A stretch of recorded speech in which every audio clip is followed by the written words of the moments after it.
Company है जिसकी listing हुई है एनटीपीसी ग्रीन एनर्जी। अब हम उनसे बात करेंगे आगे कंपनी का किस प्रकार का प्लान है और कैसा आउटलुक बनता दिख रहा है। सब पर बात करने के लिए हमारे साथ जुड़ चुके हैं कंपनी के डायरेक्टर फाइनेंस जय कुमार श्रीनिवासन। मिस्टर श्रीनिवासन सर, आपका बहुत बहुत स्वागत है। इससे पहले कि हम बातचीत की शुरुआत करें, आपको बता दें आज ही लिस्टिंग हुई है। हमने देखा ऑलमोस्ट 6.5-7% ऊपर हुई और अभी अगर देखा जाए तो ऑलमोस्ट 12-13% की स्ट्रेंथ दिखाई दे रही है। कंपनी के बारे में बता दूं, अप्रैल 2022 में बनी एनटीपीसी की होली ओन्ड सब्सिडरी है। फरवरी 2023 में एनटीपीसी ने 15 रिन्यूएबल एनर्जी एसेट्स कंपनी में ट्रांसफर किए थे और सितंबर 2024 इसी साल सितंबर तक ऑपरेटिंग क्षमता के मामले में देश की सबसे बड़ी रिन्यूएबल एनर्जी पीएसयू है वो बन गई अगर हाइड्रो को छोड़ दिया जाए। और सोलर विंड पावर जनरेशन का इनका कारोबार है। और मिस्टर श्रीनिवासन हमारे साथ जुड़े हैं। आपको बता दूं कि institute of cost and works accounts of India के एसोसिएट मेंबर है। नागपुर यूनिवर्सिटी से सर ने बीकॉम किया है और 17 साल से ज्यादा वक्त तक पावर सेक्टर से जुड़ी कंपनियों में ये डायरेक्टर रहे हैं। मिस्टर श्रीनिवासन सर, पहले तो आपको बहुत बहुत बधाई, अच्छी लिस्टिंग देखने को मिली और स्टॉक में स्ट्रेंथ भी दिखाई दे रही है। तो सर, अब जब आपकी लिस्टिंग हो गई है, आपके बिजनेस के लिहाज से हम आउटलुक जानना चाहेंगे अगले 3 से 5 साल में क्या यहां से आपका फोकस रहेगा और कौन से की ग्रोथ एरियाज रहेंगे जहां पर आप ध्यान देने वाले हैं।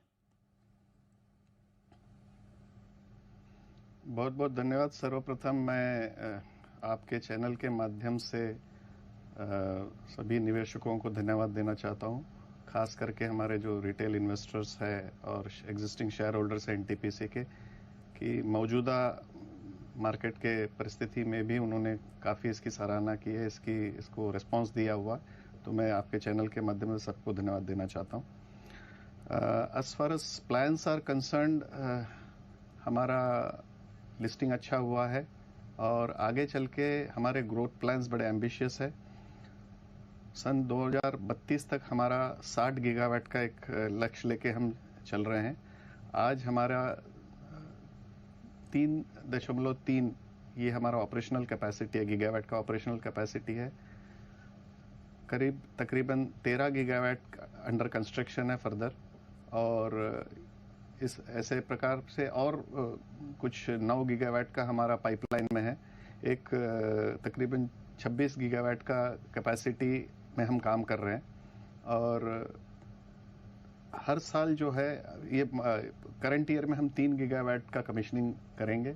अगले साल एक 5 गीगावाट का हमारा सामने लक्ष्य है और उसके आगे जो है 8 गीगावाट, तकरीबन ऑन एन एवरेज 7 या 8 गीगावाट का हमारा कमीशनिंग का प्लान्स रहेगा। इस प्रकार 60 गीगावाट हम फाइनेंशियल 2032 तक पहुंचने का हमारा सामने लक्ष्य है, जिसकी ओर हम पूरे साधन के टाई अप कर रहे हैं और निधि का भी टाई अप कर रहे हैं और हमें पूर्ण विश्वास है कि ये हम फाइनेंशियल ईयर 32 के पहले ही कंप्लीट कर देंगे। ठीक है, फाइनेंशियल ईयर 32 के ही पहले कंप्लीट कर लेंगे। कुछ बड़े क्षमता विस्तार के योजना भी है कंपनी के पास। तो सर, अब ये समझना चाहेंगे कि ये जो क्षमता विस्तार आप कर रहे हैं कितना रिफ्लेक्ट होगा रेवेन्यू में। अगर आने वाले 1 से 2 साल की बात करें तो रेवेन्यू ग्रोथ आप यहाँ से कैसी देख रहे हैं? देखिए, रेवेन्यू ग्रोथ अगर थोड़ा 2 साल हम पीछे देखें कि 2 साल में हमारा कैपेसिटी 2.3 टाइम्स बढ़ गया है और हमारा जो ऑपरेशनल रेवेन्यू है ये प्रतिवर्ष 40% से ज़्यादा हुआ है। प्रॉफिटेबिलिटी भी काफ़ी 80-90% का प्रॉफिटेबिलिटी इंक्रीज हुआ है।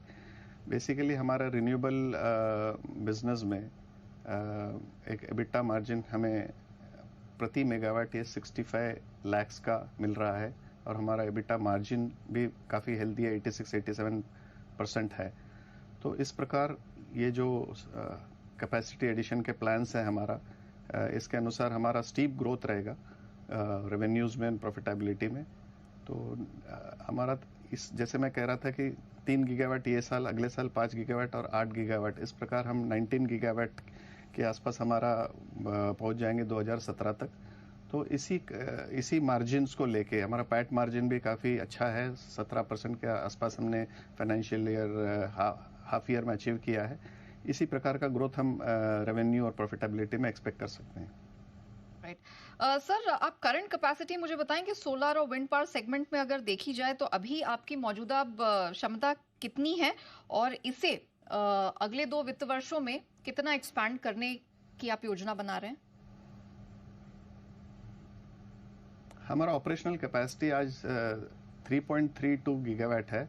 उसमें प्रिडोमिनेंटली हमारा सोलर एनर्जी ही है, सोलर के माध्यम से ही है। लेकिन आगे हमारे सामने जो अंडर कंस्ट्रक्शन प्लांट्स है, इसमें हमारा तकरीबन रेशियो 80% जो है ये सोलर प्रोजेक्ट से आएगा और 20% जो है ये विंड प्रोजेक्ट से आएगा। कुछ उसमें हमारे स्टोरेज के भी प्लान्स रहेंगे। सर, हमने आपके ऑपरेटिंग परफॉर्मेंस जो देख रहे थे उसमें मार्जिन हम देख रहे थे कि पिछले 3 सालों से ये 87 से 90% के आसपास के रेंज में ही देखने को मिल रहे हैं। आगे भी क्या आप इन्हीं लेवल्स पर अपने ऑपरेटिंग मार्जिन देख रहे हैं या फिर थोड़ा और यहाँ पर सुधार आप देख रहे हैं? क्या आउटलुक होगा आपका वहाँ पर? ऑपरेटिंग मार्जिन यहाँ से इम्प्रूव होगा क्योंकि जैसे ही ज़्यादा कैपेसिटीज आते हैं उसमें इकोनॉमी ऑफ स्केल ऑपरेट होगा, हमारे O&M कॉस्ट और कम होंगे। और दूसरी बात यह है कि कंपनी को स्थापना हुए 2 साल ही हुआ है। अभी इस कंपनी को स्थापना हुए 2 साल हुआ है और इसको अभी तक का बेस्ट रेटिंग मिला है। 2 साल में ही कंपनी को AAA का रेटिंग मिला है। Company is able to raise finance at the cheapest rate. जो NTPC इतने सालों से जो रेट पे फंड रेस कर रहा है उसी रेट में आज NGL को मिलना शुरू हो गया। तो इस प्रकार हम लोगों का जो चीप फाइनेंस का जो अपॉर्चुनिटी है और हमारे जो एक्सपीरियंस है, मैनेजमेंट टीम का एक्सपीरियंस है, प्रोजेक्ट इम्प्लीमेंटेशन का एक्सपीरियंस है इतने सालों का, 5 दशक का, ये सबको कंबाइन करके हमारा जो आगे चल के प्रॉफिट मार्जिन और बढ़ेगा। एक आखिरी सवाल, हमने देखा कि कंपनी के पिछले 3 साल में कैश फ्लोज काफी बढ़िया रहे हैं, तो इसको आप बरकरार रखें, सुनिश्चित रखें, इसके लिए क्या प्लानिंग है सर?